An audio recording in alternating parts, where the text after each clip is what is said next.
You may have someone in your life that is changing drastically, and you feel as though you're losing grasp of the relationship. You may be considered the one that always makes the decisions. And now it seems like you're the one that's following the decisions made that's by someone that you fully don't trust.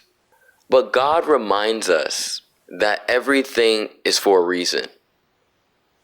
God wants you to experience the other side of life. Yes, the side where you're not making every decision. And although it could be very scary, God knows that you need the rest. You need to take a step back in order to envision what's next.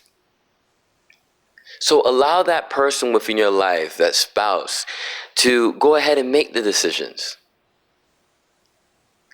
And allow yourselves the time to heal and gain strength for what's next in life. I could imagine when we're looking at this message and we're hearing about Jesse now, Jesse knew very well that all his sons should have been there.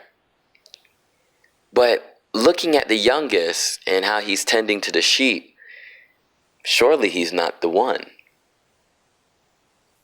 David is also ruddy, of a beautiful countenance. In all these things, you would think that, he had this all along. But if God doesn't shed a light on you, all the beauty that you have will never be shown.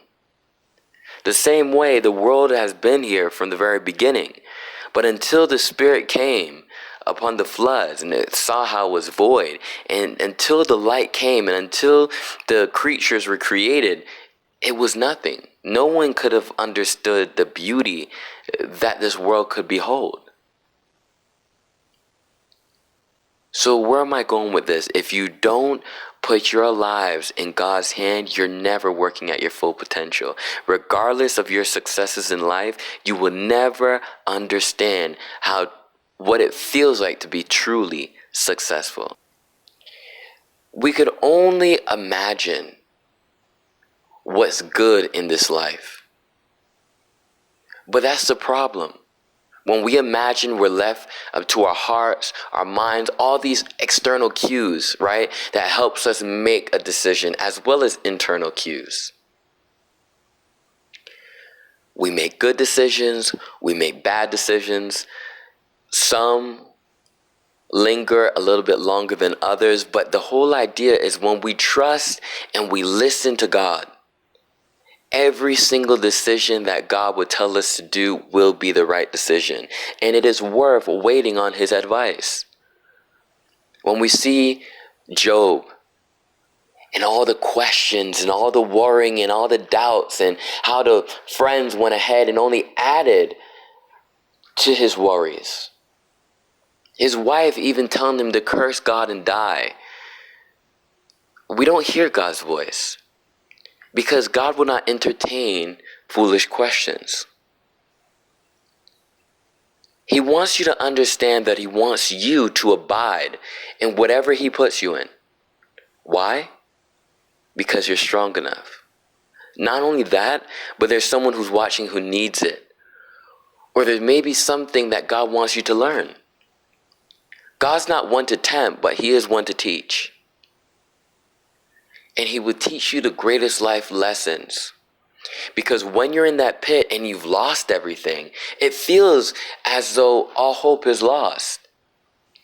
But God reminds us the same way he reminds Samuel.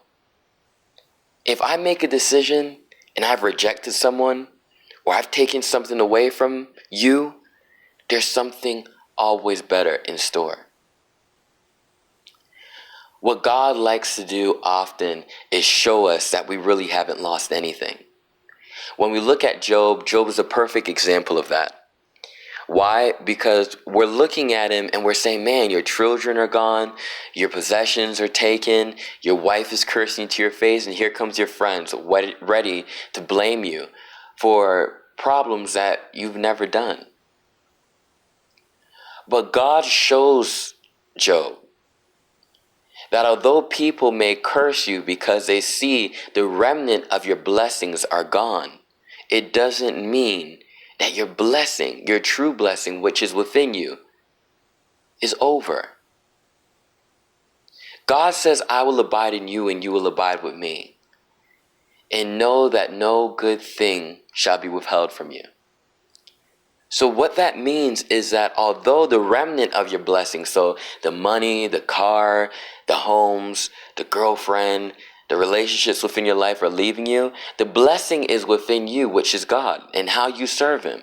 That's why it matters so greatly how you serve God.